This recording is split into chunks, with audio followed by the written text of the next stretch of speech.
সোনার মদিনায় আমার প্রাণের মদিনা সম্ভুলেব কিন্তু তোমায় বলতে পারি না, সম্ভুলেব কিন্তু তোমায় বলতে পারি না। ভুলিনি বলবো না বলতে পারি না, সম্ভুলেব কিন্তু তোমায় বলতে পারি না। জান্নাতের ওই বাগান নবী তোমায় বলেছে, পানে অধিকারী তোমায় করেছে। জান্নাতের বাগানে নবী তোমায় বলেছে, জান্নাতের বাগানে নবী তোমায় বলেছে। হক সে পান অধিকারী তোমায় করেছে।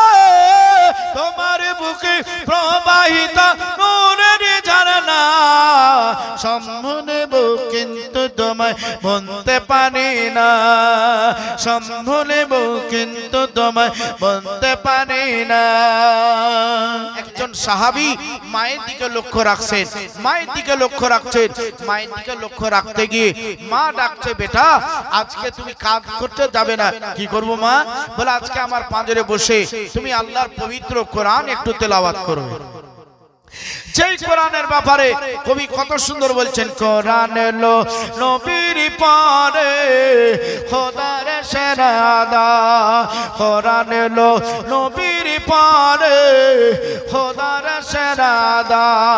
মাথায় তুলে রাখো তা, মাথায় তুলে রাখো তা খোদার পবিত্র কোরআন। কোরআন এলো নবীর পরে খোদার সেরাদা।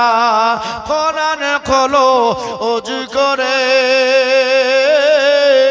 কেবলা মুখী বসে, কোরআন খোলো ওযু করে কেবলা মুখী বসে। কোরআন পড়লে গুনাহ ঝরে পানির মতো ঝরে। কোরআন এলো নবীর পরে খোদার সেরাদা। এবার দেখেন মা যখন ডাকলো, মার পাশে বসে ও সাহাবী বলেন কোরআন তেলাওয়াত করতে শুরু করলো। যেই মারে আমার মাথায় হাতটা বুলাই দিচ্ছিল, যেই মা আমার চেহারায় হাতটা বুলাই দিচ্ছিল, যেই মা আমার জন্য আজকে আল্লাহর কাছে হাতটা তুলে দোয়া করছিল, যখন মা হাতটা তুলে দোয়া করে আমি কোরআন বন্ধ করে দিয়ে আমি মায়ের দোয়ার সঙ্গে আমিন আমিন করতে থাকি। এইভাবে করতে থাকি। মা যখন দোয়া সমাপ্ত করে দেয়, আবার যখন মা আরজি করে আমি আল্লাহর কালাম পবিত্র কোরআন পড়তে শুরু করি।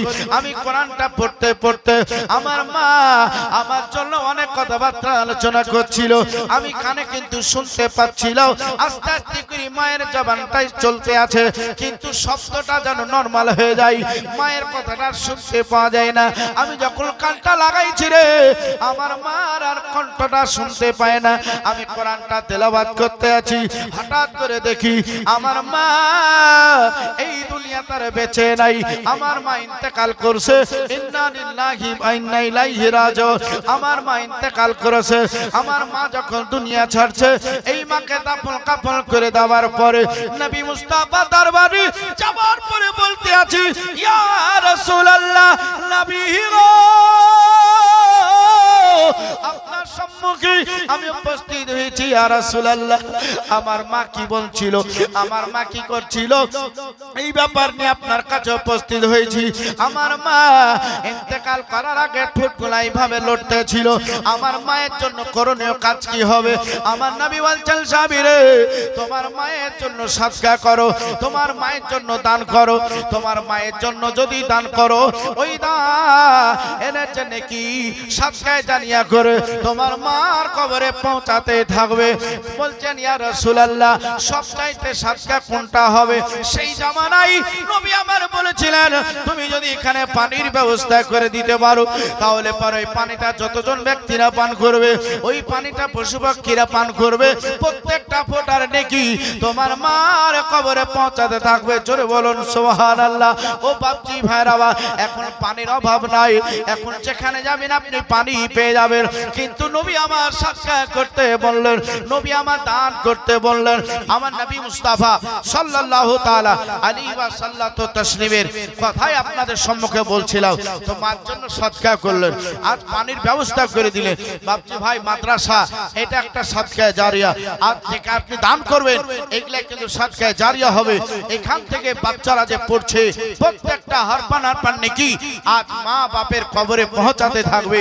আজ তাদের কবরের আজ যদি আযাব থাকে আল্লাহ রহম করবেন, আজ আযাবকে দূর করবেন। কবরটা পোশাদা হবে, কবরটা গোলাপ ফুলের বাগিচা হবে, ওই কবরটা আল্লাহ রহম করলে নূরের বাতি জ্বলবে। জোরে বলুন। কত লোকে টাকা থাকতে যায় না মদিনা, তুমি যার ডাকো নবী যায় সে মদিনা। কত লোকে টাকা থাকতে যায় না মদিনা, তুমি যার আশেদা বিবি 500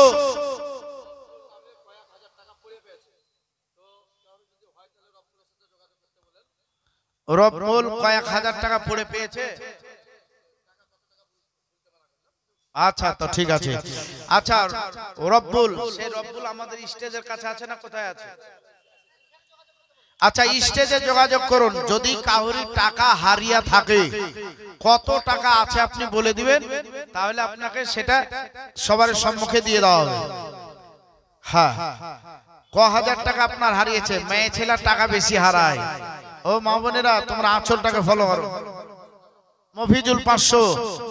হ্যাঁ, তো তোমরা আঁচলটাকে ফলো করো। যদি তোমাদের কাউরে হারিয়ে থাকে তাহলে আসার পরে তুমি এখানে বলবে কত টাকা তোমার আছে, কি সে ছিল সেটা তুমি বলে দিবে। সেই প্রমাণ যদি কথা সঠিক হয়ে যায় তাহলে সে টাকাটা তোমাকে দিয়ে দেওয়া হবে। আর না হলে পারে যে টাকাটা পেয়েছে সে কি করবে সেটা ওর ব্যাপার নাকি। হ্যাঁ, তো চলে আসুন আমার বাবাজি ভাইরা। বলতেছিলাম, হ্যাঁ, কলি একটা আপনাদের শোনাতেছিলাম, তারপর আবার কিন্তু জীবনী ধারে চলে যাবো। কি বলছেন? কত লোকে টাকা থাকতে যাই না মদিনা, তুমি যার ডাকো নবী যাই সে মদিনা।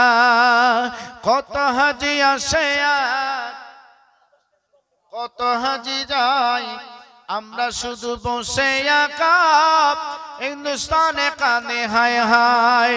কত হাজি আসে কত হাজি যাই, আমরা শুধু বসে একা হিন্দুস্তানে কানে হায় হায়।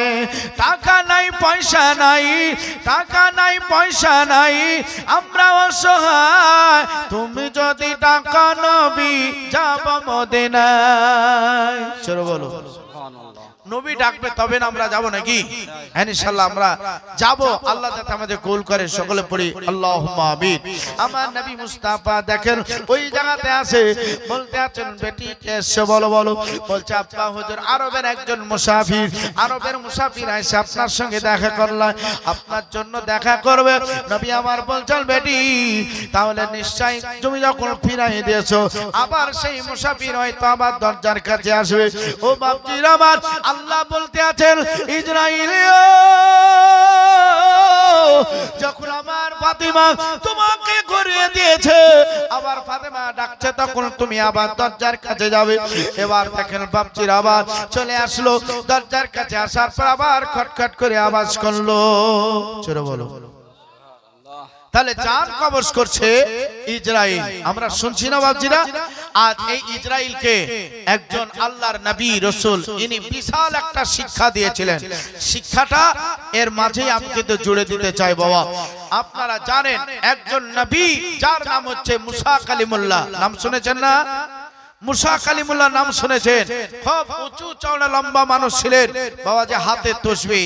টাইম হয়ে গিয়া একবারে কাছাকাছি ইসরাইল আসার পরে বাবাজি হাতটা যখন বাড়াই দিল, মুসা কালিমুল্লাহ পরে দেখার পরে দেখছেন ইসরাইলের চেহারা অর্থাৎ ইসরাইলের সুরাত। তো মুসা কালিমুল্লাহ একটু আমাদের যেমন রাগ, এইরকম রাগান্বিত হয়ে বাবাজি এত জোরে একটা থাপ্পড় মারলেন, তার ডান কুমার কাছে লাগলো আর চোখের তারাটা বাবাজি ঝুলতে আরম্ভ করলো, অর্থাৎ বের হয়ে এক হাত ঝুলতে লাগলো।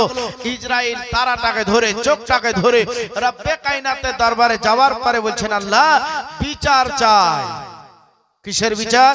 বলছে মুসা কালিমুল্লাহ জান কবজ করতে গিয়ে এত জোরে আমাকে মেরেছে, আমার চোখের তারাই উপড়ে দিয়েছে। আল্লাহ বলছেন তোমার ভুল হয়েছে, ভুলের কারণে তোমার এটা সাজা। ইসরাইল বলছেন ভুল, আমি শম্ভুনগরে যাই, ডোমকুলে যাই, মুর্শিদাবাদে যাই, আর কত জায়গায় যাই, কই এরকম তো কিছুই আমি এখন পর্যন্ত পাই নাই। আর মুসা কালিমুল্লাহর কাছে গেলাম, আমার ভুল হয়ে গেল।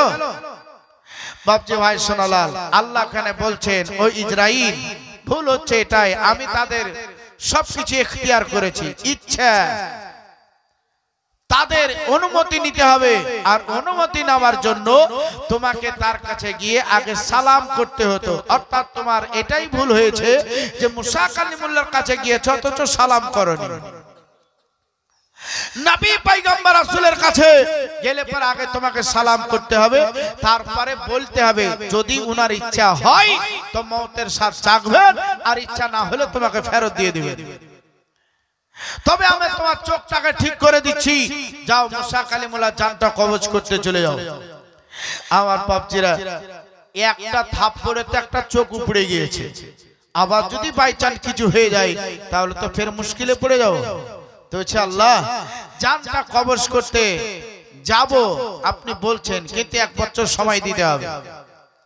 1 বছর কমপ্লিট, 2 বছর সময় এটাও কমপ্লিট, 3 বছর সময় এটাও কমপ্লিট। ইসরাইল কইছে যাও মুসা কালিমুল্লাহ জানটা কবজ করো। বুঝছে আল্লাহ আমি বাহানা করছি, মুসা কালিমুল্লাহ জান কবজ করো না, সারা পৃথিবী করব কিন্তু মুসার করব না, আমাকে মুসা থেকে দূরে করেন, আর না হলে 10 বছর সময় দেন কমপ্লিট, আরো 10 বছর দেন কমপ্লিট। বলছে আমি মুসারই জান কবজ করব, একটু সাহসটা জোগাই, আরো 10 বছর এটাও কমপ্লিট। আল্লাহ বলছেন আরো 10 বছর পরে যে মুসা কালিমুল্লাহ জান কবজ করতে হবে না। ইসরাইল বলছে বাহানা যদি না করতাম তাহলে তো আমাকে যেতেই হতো, আমাকে যেতেই হতো। তো আল্লাহ তাহলে কি করব? তো হচ্ছে জান্নাতে একটা দুম্বা নিয়ে চলে যাও, যাবার পরে মুসার হায়াত বাড়াতে চলে যাও। হায়াত মওতের মালিক কে? আল্লাহ। তো আল্লাহ মুসা কালিমুল্লাহর হায়াত বাড়াচ্ছেন, বলে যাও, যাবার পরে হায়াতটা বাড়াবার জন্য একটা দুম্বা নিয়ে চলে যাও। দুম্বার প্রত্যেকটা রুমে আমি তার হায়াতকে বৃদ্ধি করে দেব, 10 বছর করে বৃদ্ধি করব। ও বাপজি ভাইরা শোনো, এই জায়গায় মুসা কালিমুল্লাহর কথা বলতেছিলাম। মুসা কালিমুল্লাহ আজকে দেখেন কবরখানা তৈরি করার জন্য আজ একটা দুইটা নয় গো, দেখেন বাপজি 3 জন ফেরেশতাকে সঙ্গে নিলেন। ফেরেশতা কাদের কাদের সঙ্গে না হলো? হযরতে জিবরিল আমিনকে নিলেন, হযরতে মিকাইলকে না হলো, হযরতে ইসরাফিলকে নিলেন। এদের পিছনে আরো 70,000 করে ফেরেশতা নেওয়া হলো। নেওয়ার পরে দেখেন বাপজিরা এবার দেখেন টিপাড়া জঙ্গলে চলে গেলেন। আজকে জান্নাতি গাইতে নিয়েছে, জান্নাতি গোলাল পাছা আরো কিছু ইলা নামার পরে এবার দেখেন ইসরাইল ফেরেশতা ওলিমা স্বামী মারা গিয়েছে তার জন্য 500 টাকা দিয়েছে। আল্লাহ তুমি কবুল কর, আমিন সুম্মা আমিন। বেজায় শাহিদ মুরশিদ, সুবহানাল্লাহ সুবহানাল্লাহ। তো বলতেছিলাম আমার বাপজি ভাইরা যে ইসরাইল ফেরেশতা আজ কবর তৈরি করার জন্য চলে গেল, তিহি পাহাড়ে জঙ্গলে চলে গেল। যাবার পরে বাপজি ভাইরা জিবরিল আমিনকে বলছেন, জিবরিল আপনি মাথার দিকে দাঁড়ান, মিকাইল আপনি ডানে দাঁড়ান, ইসরাফিল আপনি বামে দাঁড়ান, আর বাকি যে ফেরেশতারা আছেন আপনারা কাছের প্রত্যেকটা পাতায় পাতায় আপনারা দাঁড়িয়ে যান। বলে দাঁড়িয়ে কি করব? ডালিমন দিয়েছে স্বামীর জন্য 1000 টাকা আর 2 ব্যাগ সিমেন্ট দিয়েছে। আল্লাহ তার দানকে কবুল কর, আমিন সুম্মা আমিন। বেজায় শাহিদ মুরশিদ, সুবহানাল্লাহ সুবহানাল্লাহ। ইসরাইল বলছেন আমি কবর তৈরি করতে আমি শুরু করে দিলাম, মানে খোদাই শুরু হয়ে গেল। সব ফেরেশতারা দেখছে মুসা কালিমুল্লাহকে। কেন? মুসা কালিমুল্লাহকে যদি দেখতে পাও আমাকে খবর করবে, আমি কবর ছেড়েই ভাগে যাব। জাইতুন দিয়েছে বাপের জন্য 500, আল্লাহ তুমি কবুল করো। তো আমার বাপজি ভাই ইসরাইল দেখেন কবর তৈরি করছে। আচ্ছা বলেন তো সম্মুলকের মানুষ মূল্যই না, তার নাপ নিলই না, কবর তৈরি হয়ে যায়? মানুষ মরবে, তার নাপ নিবে, তারপরে কবর তৈরি হবে। তো মুসা কালিমুল্লাহ এখনো তো ইন্তেকাল করেননি, তার নাপ বলা হয়নি, অথচ কবর তৈরি হচ্ছে। বাবা খবর কমপ্লিট হচ্ছে, আর 1 ডালি মাটি তুলতে হবে। আর এক ডালি পাথর উঠাইতে গেলে কবর কমপ্লিট হয়ে যাবে। তো মুসা কালিমুল্লাহ যাওয়ার পরে তার হাতের লাঠি তার পিঠে ঠেকে বলছে, ইসরাইল তুমি কার কবর তৈরি করো? ইসরাইল নিচে থেকে বাবাজি বলছে, কার কবর তৈরি করো? মুসা কালিমুল্লাহর কবর তৈরি করি। বলে মাটিটা তুলে দেখছে তো মুসা কালিমুল্লাহ, হুজুর আপনার তো জানি কবজ করেনি। বলছে জান কবজ করেনি, আমার কবর তৈরি করছো, আমার নাম নাওনি। আজ দেখেন নবী পয়গম্বর রাসূল আল্লাহ এতটাই উনাদের পাওয়ার দিলে, আজকে দেখেন সমস্ত ফেরেশতাদের চোখ ফেল করে আজ সেখানে উপস্থিত হয়ে গেলেন। ইসরাইল উঠো, আমি একবার দেখি আমার কবরটা ঠিক হয়েছে নাকি। কবরে আরাম করে বলছেন ইসরাইল জান্নাতি রেশমি রুমাল বাহির করো। আজ মুসা কালিমুল্লাহ তার রূহটাকে জান্নাতি রুমালে দিয়ে দিলেন। আমার বাপজি ভাই শোনালা, এ হচ্ছেন ইসরাইল। তো ইসরাইল বলছেন নবীর দরবারে উপস্থিত হব, নবীর দরবারে হাজির হব, কিন্তু ফাতেমা আমাকে ঘুরিয়ে দিচ্ছে। 2 দিন ঘোরা হয়ে গেল, 3 দিন ঘোরা হয়ে গেল, 4 দিন কে দিন বাপজি ভাইরা আসছে। আল্লাহ বলছেন যতদিন যাবে এভাবে ঘুরবে, তুমি অসুবিধা নাই। বেদানা দিয়েছে 20 কেজি গম। আল্লাহ কবুল করেন, আমিন সুম্মা আমিন। বেজায় শহীদ মুরসালিন সুবহানাল্লাহ। কেনে আছে বাসনা আয়কে যাবি সোনার মদিনা, যাদের মনে আছে বাসনা আয়কে যাবি সোনার মদিনা। পাক মদিনায় গেলে পারে, পাক মদিনায় গেলে পারে পড়বে মনের বাসনা।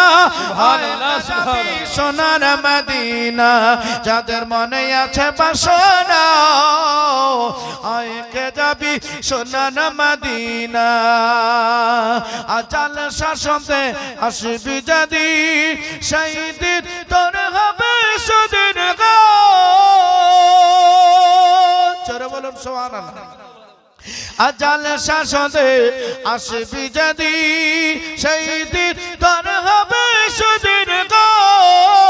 আর এটা হাদিস কোরআনের বাণী, তার প্রেমে মজে দেখো না আয়কে যাবি সোনার মদিনা। মুসলমান, তবে একটা কথা আছে কি জানেন?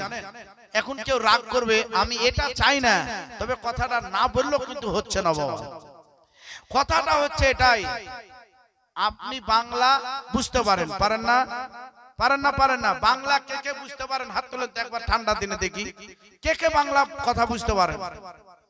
আচ্ছা ঠিক আছে, বুঝতে পারলেন যে আপনারা সবাই বুঝতে পারেন বাংলা ভাষা। আচ্ছা ইংরেজি কজনা বুঝেন? হাত তোলেন। ইংরেজি বুঝেন না? এমনি শুনেন কিন্তু ইংরেজি বুঝতে পারেন না। আচ্ছা বেদ আপনারা বুঝতে পারেন? বেদ, বেদ এই যে আমার আগে যে বক্তা ছিল, আমি কাউরে বদনাম করতে আসিনি, এই যে আমার আগে বক্তা ছিল বেদ পড়ছিল, বেদ আপনারা বুঝতে পারেন? বুঝতে পারেন? বুঝতে পারেন না? আমার বাবাজি ভাই আরো কিছু কিছু এরকম ভাষা আছে, এগুলা কিন্তু আমরা বুঝতে পারি না।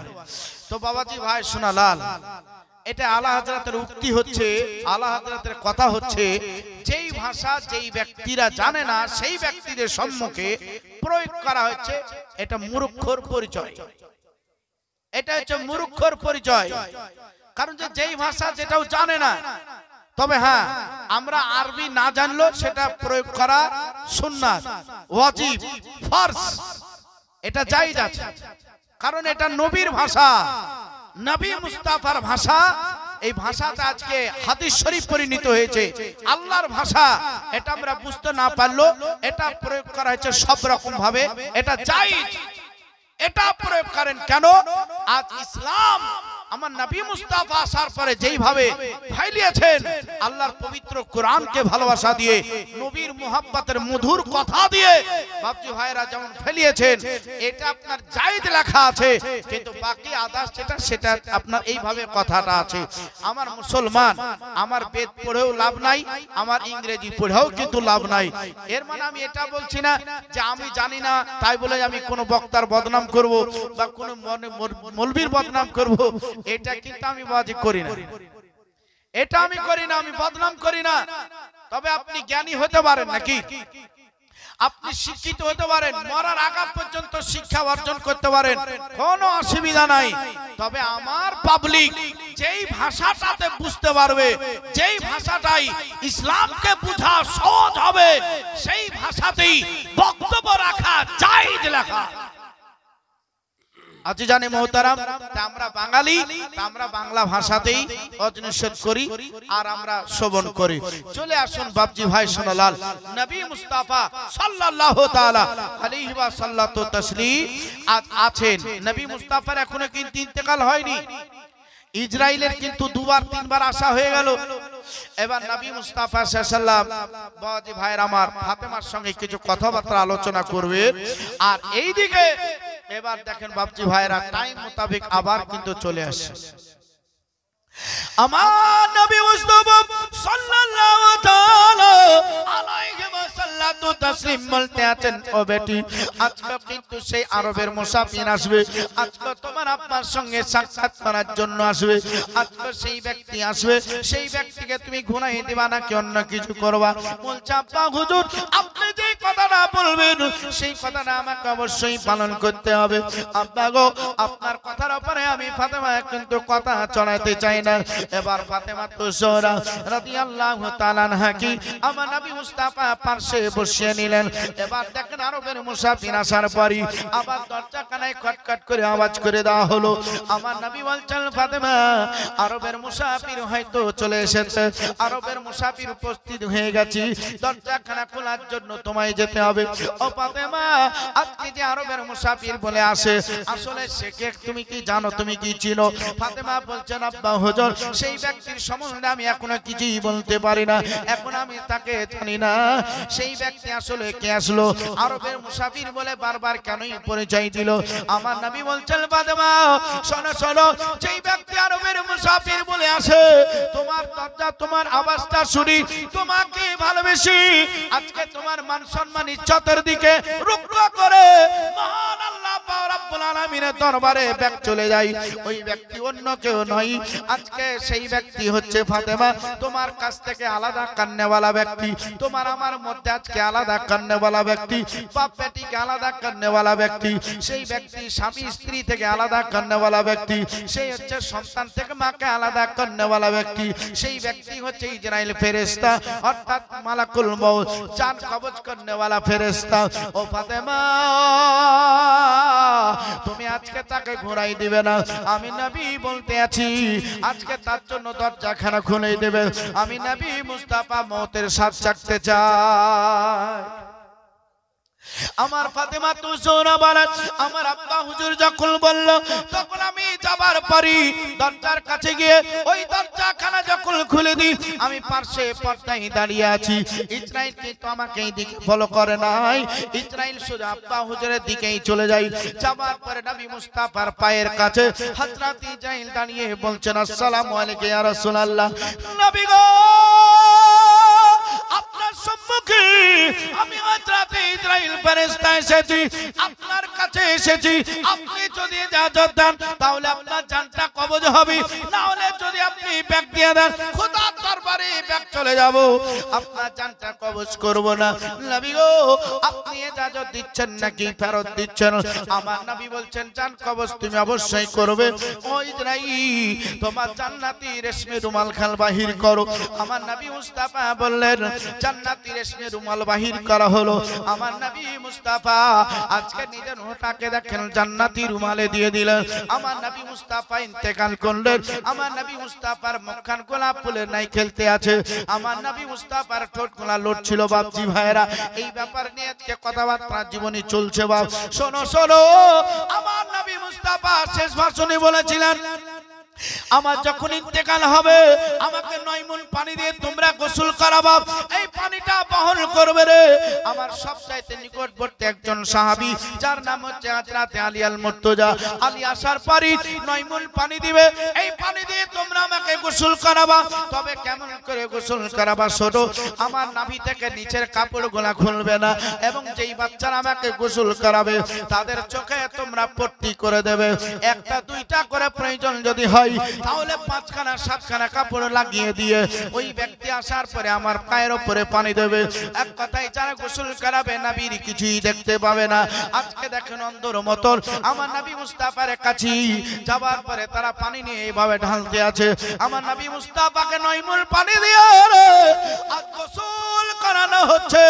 খোদার কসম করে বলতে আছি গোসলের 1 ফোঁটা পানি এই জমিনে পড়েনি। জোরে বলুন সুবহানাল্লাহ। তাহলে 9 মুল পানি কি হলো? 1 ফোঁটা পানি জমিনে পড়লো না। বলতে আছেন সাহাবায়ে কেরাম আসার পরে নবী মুস্তাফার গোসলের পানি কি আপনারা দেখেন হাতে করে ধরে নাই, কি আপনার বাতানে ধরে নাই, কি আপনার খোরা কাটুরিতে ধরে নাই, কি আপনার দেখেন বোতলে পুরো, কি আপনার দেখেন মুখে মলে নাই, শরীরে মলে নাই, কেউ আপনার পানি পান করে নাই। এইভাবে দেখেন কেউ পাইছে কেউ পাই নাই। এইভাবে 9 মুল পানি শেষ হয়ে গেল, 1 ফোঁটা জমিনে পড়লো না। আমার নবী মুস্তাফার গোসল কমপ্লিট হলো। হযরত আলী আল মুর্তজা বলে আমি নবী মুস্তাফার পানি বহন করে দিলাম, কিন্তু নবী মুস্তাফার গোসলের পানি হয়তো নসিবে মিলল না। আমি নবীর চেহারার দিকে তাকাই রে, আমার নবীর চেহারার দিকে তাকাইছি। আমার নবী মুস্তাফা সাল্লাল্লাহু তাআলা আলাইহি ওয়াসাল্লাম তাশরীফ তিনি জানো ঠোঁটখানা এভাবে লড়াইতে আছেন। জোরে বলুন আল্লাহু আকবার। নবী মুস্তাফা ঠোঁটখানা এভাবে লড়াইতে আছে। হয়তো নবী মুস্তাফা কিছু বলতে চাইছেন। হযরত আলী আল মুর্তজা বলেন সঙ্গে সঙ্গে আমি নবী মুস্তাফার ঠোঁটের কাছে যাওয়ার পরে আমার কানখানা যখন লাগিয়ে দিচ্ছি, আমার কানখানা যখন হাজির করে দিচ্ছি, সেই টাইম আমি কি শুনলাম? আলী শোনো শোনো। আলী আল মুর্তজা বলেন নবী মুস্তাফার মুখের কাছে যাওয়ার পরে ও মুসলমান কানটা যখন লাগাইছি রে, আমার নবী মুস্তাফা ইন্তেকালের পর আমার নবী মুস্তাফার সবচাইতে যেটা বেশি জিকির করেন সেই জিকিরটা এখনো শুনতে পাই। নবী আমার বলতে আছেন রব্বি হাবলি উম্মতি, নবী আমার বলছেন রব্বি হাবলি উম্মতি। নবী মুস্তাফার কথাটা শুনতে পেলাম। ওই জায়গায় হাজারো মানুষ দাঁড়িয়ে, হাজারো সাহাবীরা দাঁড়িয়ে আছে, নবী মুস্তাফার জন্য অপেক্ষা করছে। হযরত উমর বলতে আছে বলো এ মক্কাবাসী মদিনাবাসীরা বলো, এলাকাবাসীরা বলো, এই সম্বলগরের মানুষেরা বলো আমার নবী মরেছে নাকি মরে নাই, আমার নবী জিন্দা আছে নাকি মরে গেছে? তোমরা যদি কেউ বলো আমার নবী মুস্তাফার কথাটা বলো, কেউ যদি কাউরি মুখ দিয়ে যদি বের হয়ে যায় আমার নবী মুস্তাফা মারা গেছে, সেই ব্যক্তিকে আমি উমর কিন্তু জিন্দার বাঁচিয়ে রাখবো না। হযরত উমর সেইভাবে দেখেন প্রমাণ করছে। হযরত আলী আল মুর্তজা তিনি বলেন নবী মুস্তাফার মুখ থেকে যখন শুনতে পেলাম আমি নবী মুস্তাফার চেহারার দিকে তাকাইতে আছি। ওই নুরানি চেহারা, যেই চেহারার জন্য আজকে দেখেন সবাই পাগল পাড়া। জোরে বলো সবাই পাগল পাড়া। সেই চেহারার দিকে তাকাইতে আছি, সেই চেহারাটাকে নজর করতে আছি। নবীর চেহারা যদি তুমি দর্শন করো, খোদার কসম করে বলতে আছি জাহান্নামের আগুন তোমার জন্য হারাম হয়ে যাবে, জাহান্নামের আগুন তোমাকে স্পর্শ করতে পারবে না। সেই চেহারা কারা দেখি আমি হযরত আলী আল মুর্তজা। কিন্তু নবী মুস্তাফার চোখের যে ভুরু আছে, এই ভুরুর উপরে একটা শস্য বরাবর দানার মতন পানি দেখতে পাওয়া যায়। ওই পানিখানা হাতে ধরা যাবে না, ওই পানিখানা কোনো কাটরেতে নেওয়া যাবে না, ওই পানিখানা শুধুমাত্র আমাকে ঠোঁট নিয়ে চুষে নিতে হবে। হযরত আলী বলেন আমি মোহাব্বতে আদবের সহিত আমার নবী মুস্তাফার চোখের ভুরুর যে শস্য পানি ছিল সেই পানিখানা আমি যখন চুষে নিলাম, আমার ভিতরে ইলমের ঢেউ মারতে লাগলো।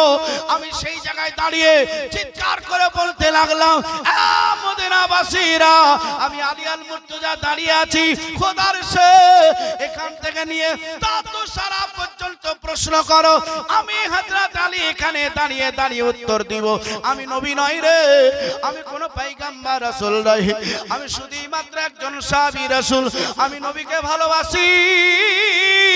তাই এখানে দাঁড়িয়ে বলতে আছি তোমরা কি প্রশ্ন করবা করো। দেখেন বা হযরতে জিবরিল আমিন চলে আসলেন মানুষ রূপে। আসার পরে বলছেন আলী তুমি যে নামাজ পড়ো খোদাকে দেখে পড়ো নাকি না দেখে পড়ো?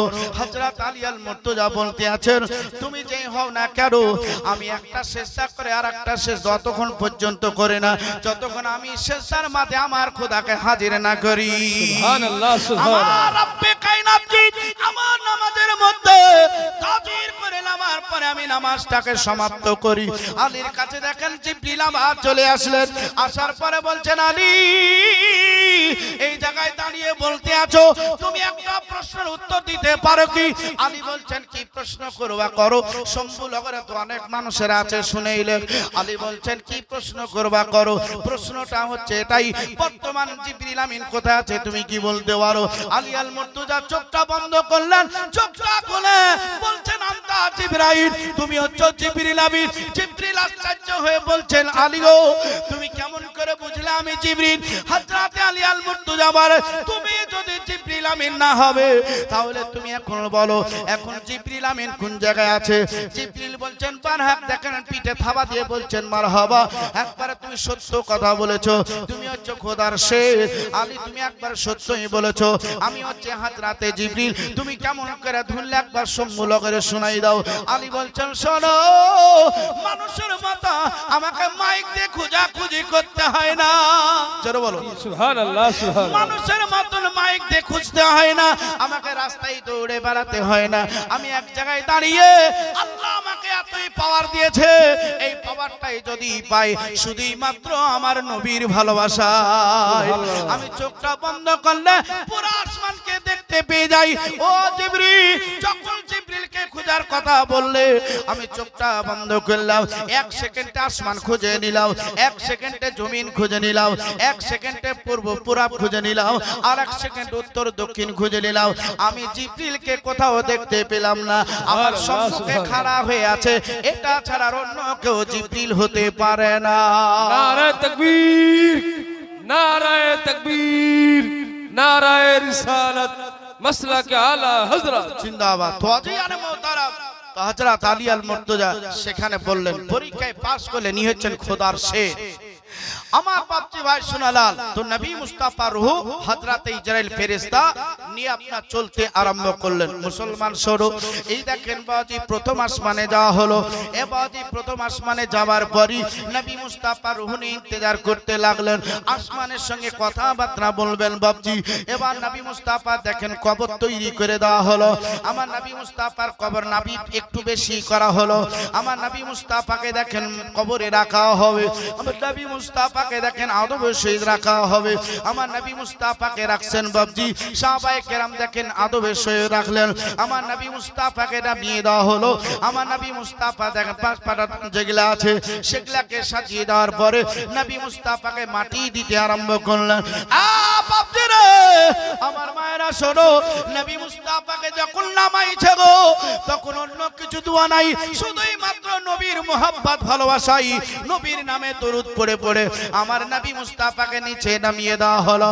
আমার নবী মুস্তাফা নামে দরুদ পড়ে রে আজকে দেখেন পাটাতনগুলা সাজানো হয় নবীর নামে দরুদ পড়ে পড়ি। আজকে দেখেন তার এক চল দুই চল তিন চল করে মাটি দিয়ে যায়।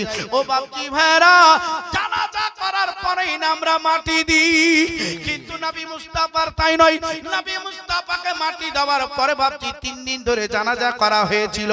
ও জানাজায় দেখেন বেটা ছেলে ছিল, ওই জানাজায় ছোট্ট ছোট্ট বাচ্চারা ছিল, ওই জানাজায় অনেক মহিলারা পর্যন্ত উপস্থিত হয়েছিলেন। ও বাপজি ভাইরা, কত ইমাম আসার পরে জানাজা করেছে গো, 3 দিন ধরে তাদের জানাজা চললো। আজকে দেখেন নবী মুস্তাফা রওজাকে ঘিরে ঘিরে কবরকে ঘিরে ঘিরে জানাজা হলো। এইভাবে দেখেন জানাজা করে, ওই জানাজার অন্য কোনো দোয়া নাই, শুধুই মাত্র নবী মুস্তাফা নামে দরুদ পড়ে পড়ে, জোরে বলুন সুবহানাল্লাহ সুবহানাল্লাহ। নবী মুস্তাফা নামে দরুদ পড়ে বাজে জানাজা হলো। এইভাবে দেখেন জিয়ারত করে তারা চলে যায় আমার নবী মুস্তাফা সাল্লাল্লাহু তাআলা আলাইহি ওয়াসাল্লাতু তাসলিমে রূহ। এবার দেখেন বাপজি ভাইরা, প্রথম আসমানে যাওয়ার পরে আসমানকে বলতে আছেন আসমান, এই আসমান, নবী মুস্তাফা রূহ নিয়ে এসেছি, এই রূহটা তুমি নিয়ে দাও, এই রূহটা তোমার কাছে রেখে দাও, তোমার কাছে সবচেয়ে সুরক্ষিত সেফটি হিসাবে থাকবে। প্রথম আসমান বলতে আছে ও ইসরাইল গো, যে আমার নবী মুস্তাফা রূহ তুমি আমার কাছে নিয়ে আসছো, এই রূহটাকে রাখার মতন যোগ্যতা আমার নাই। তুমি দ্বিতীয় দ্বিতীয় আসমানে চলে যাও। দ্বিতীয় আসমানে যাওয়ার পরে বলা হচ্ছে নবী রূহ নিয়ে এসেছি, তুমি নিয়ে নাও। দ্বিতীয় আসমান বলছে আমার যোগ্যতা নাই, অর্থাৎ 3 নম্বর আসমানে চলে যাও। এইভাবে দেখেন 7 আসমান অতিক্রম করে দেওয়া হলো। বাদি আশপাশ লহ কালাম অতিক্রম করা হলো, আর বাদি কয়েকটা জায়গা অতিক্রম করা হলো, মাকা লামাকা অতিক্রম করা হলো। রব্বে কায়নাতের দরবারে আরজি করছেন, আল্লাহ গো, কোন ব্যক্তি যখন নবী রূহ নিতে রাজি হয় নাই, অত তাদের কাছে সেই যোগ্যতা নাই। আল্লাহ গো, তোমার হাবিব তোমার কাছে এই যোগ্যতা মনে করি তুমি ছাড়া আর কেউ রাখতে পারবে না। তাই তোমার হাবিবের রূহ তোমার কাছে আগে যেই রকম রাখছিলা সেই রকম ভাবে এখন তুমি রেখে দাও। আমার আল্লাহ বলতে আছেন আমার দোস্তকে কত ভালোবাসি, জোরে বলুন সুবহানাল্লাহ, আমার সুবহানাল্লাহ। দোস্তকে কত ভালোবাসি, আমার দোস্তকে কত মোহাব্বত করি। প্রথম যখন রাখছি রে নিজের কাছে, এবার শেষ টাইমে আমি রাখতে আছি আমার দোস্ত হাবিবুল্লাহর বডির সঙ্গে। ওই ইসরাইল রে, যেখান থেকে তুমি নিয়ে আসো সেই জায়গাতে রেখে চলে আসো। ওই জায়গা ছাড়া আর পৃথিবী দোনো জাহান যাই বলো না কেন, ওর চাইতার ভালো জায়গা নাই, ওর চাইতার সুন্দর জায়গা নাই। ইজ্জতের জায়গা যদি হয় আমার নবী মুস্তাফার বডি, তাই সেই বডিতে যাওয়ার পরে তুমি রেখে চলে আসো। আমার নবী মুস্তাফার বডিতে রাখা হলো। এবার শুনুন বাপজি ভাইয়ের, আবার আমার নবী মুস্তাফা সাল্লাল্লাহু আলাইহি ওয়াসাল্লাম বলেন, যদি শম্ভুনগর থেকে দরুদ শরীফ পাঠ করে, মুর্শিদাবাদ থেকে পাঠ করে, যে কোনো প্রান্তর থেকে পাঠ করুক না কেন, যদি আমার আশিক হয়, সেই ব্যক্তি যদি মোহব্বতে পড়ে, আল্লাহ আমার রূহটাকে ফিরিয়ে দেয়। আমি নবী নিজের কানে শুনতে পাই, আমি নবী নিজের চোখে দেখতে পাই। ও বাপজি ভাইরা, শম্ভুনগর লোক পড়ুক আর না পড়ুক, এই পৃথিবীর মানুষ পড়ুক আর না পড়ুক, কিন্তু আল্লাহ একটা নিযুক্ত করেছে একবারে শেষ ময়দান পর্যন্ত। আল্লাহ বলতে আছে আমার হাবিবের জন্য দরুদ পাঠ করবে, আমার হাবিবের উপরে সালাম পাঠ করবে, এর জন্য 70,000 ফেরেশতা আমি দিনের বেলায় লাগিয়ে দিয়েছি, 70,000 ফেরেশতা রাত্রি বেলায় লাগিয়ে দিয়েছি। এই ফেরেশতা পড়তে পড়তে যখন টাইমটা শেষ হয়ে যাবে, ওই 70,000 ফেরেশতা চলে আসবে। একবার নবীকে যে সালাম করবে গো, ও কিয়ামত লাগা পর্যন্ত আর চান্স পাবে না। জোরে সুবহানাল্লাহ, সুবহানাল্লাহ। আজকে বাপজি ভাইরা, কেউ পড়ুক আর না পড়ো, এ ফেরেশতা বরগরা নবীর উপরে দরুদ ও সালাম করতে আছেন। ও বাপজি ভাইরা, আবার নবীর কথা অনুযায়ী, হাদিসের কথা অনুযায়ী, আল্লাহর পবিত্র কোরআন ফরমান অনুযায়ী আজকে বোঝা গেল আমার নবী মুস্তাফা সর্বসদা কবরে জিন্দা জীবিত। আমার নবী মুস্তাফা পুরা জিনিসকে হ্যান্ডেল করতে আছেন, আমার নবী মুস্তাফা পুরাকে কভার করতে আছেন। আমার নবী যেই রকম চালাচ্ছেন সেই রকম ভাবে পৃথিবী চলছে। জোরে বলো সুবহানাল্লাহ, সুবহানাল্লাহ। আমার নবী মুস্তাফা সাল্লাল্লাহু তাআলা আলাইহি ওয়াসাল্লাতু তাসরিফ আজকে আপন রওজায় জিন্দা।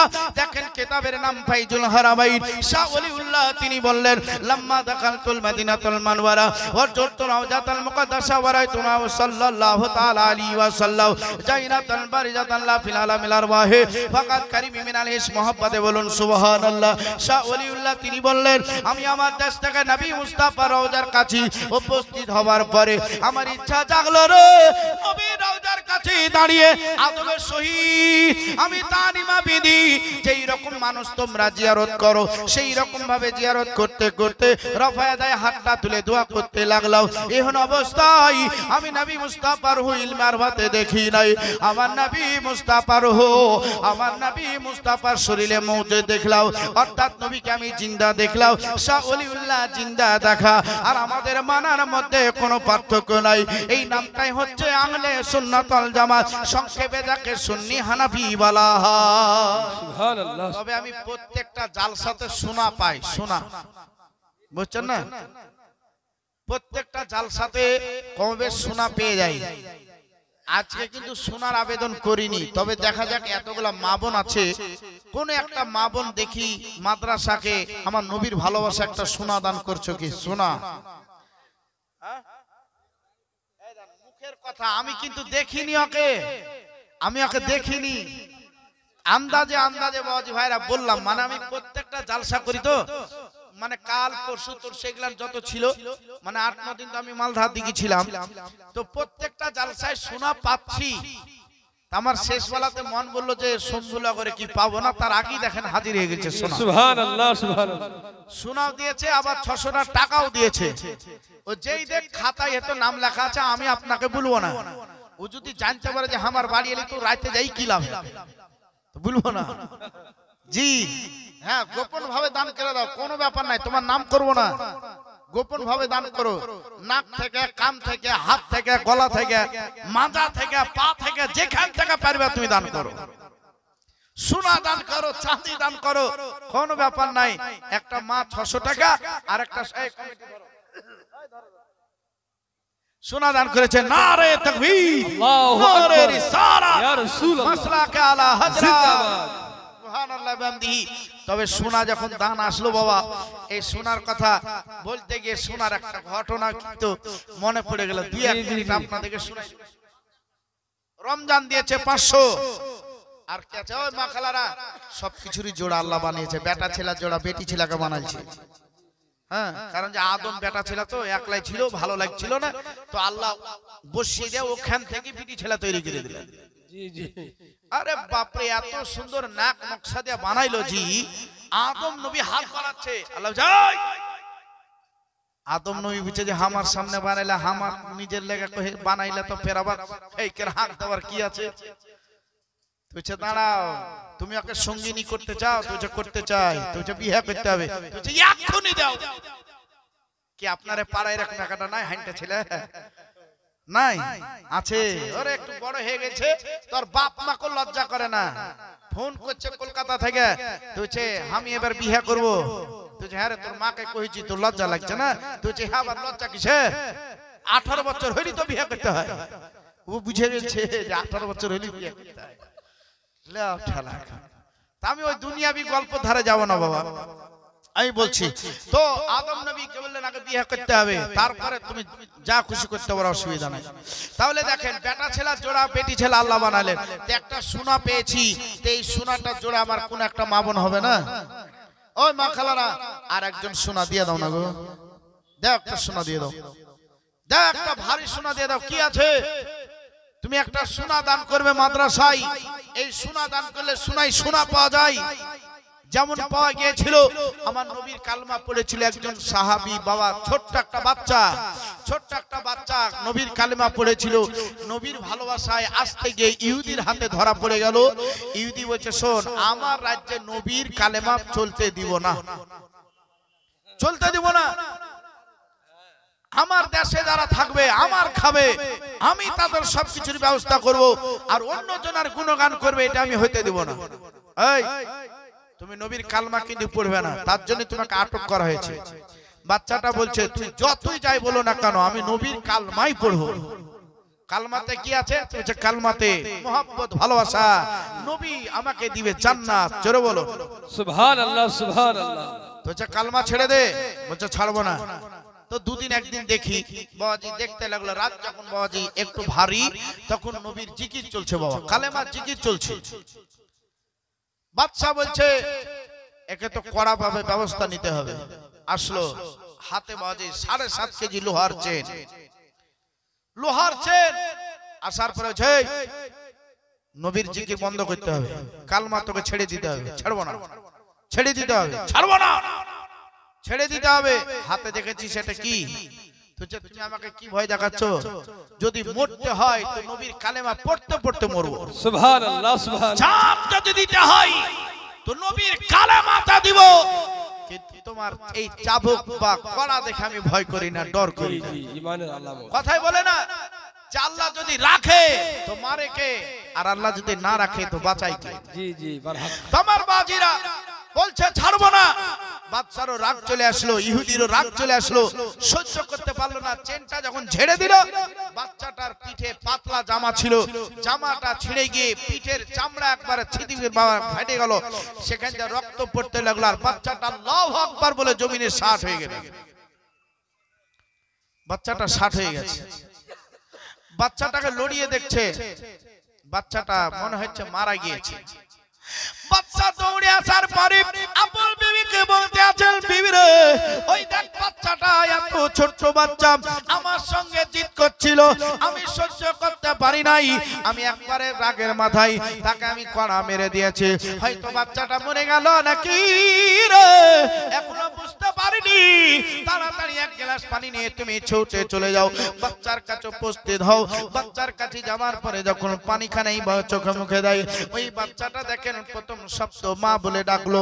যখন মা বলে ডাকা, ওই দেখেন বাবাজি বাচ্চার বিবি ছিল, আপনার সন্তান হারা বিবি ছিল, অর্থাৎ তার কোনো সন্তান আদি কিছুই ছিল না।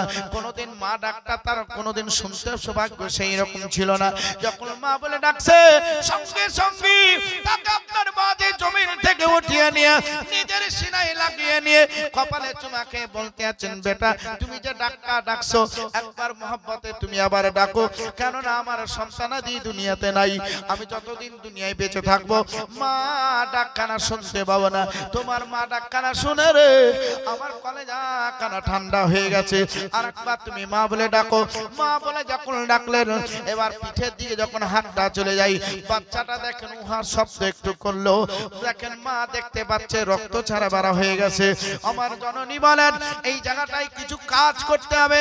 একটা কাপড় জড়িয়ে দিলেন, জড়িয়ে দিয়ে বাচ্চারা আমার বাচ্চাটা যখন সুস্থ হলো, ওই বাচ্চাটার কাছে বাচ্চা আসার পরে বলতে আছেন, আমি তোমাকে ছাড়তে পারি, তবে একটা শর্তে আমি তোমাকে ছাড়বো। আজকে মাগরিবের আগে আগে 3.5 কেজি সোনা রে তুমি যদি আমাকে হাজির করে দিতে পারো, তাহলে আমি তোমাকে ছেড়ে দিব, আর না হলে তোমাকে নবীর কালমা ছেড়ে দিতে হবে।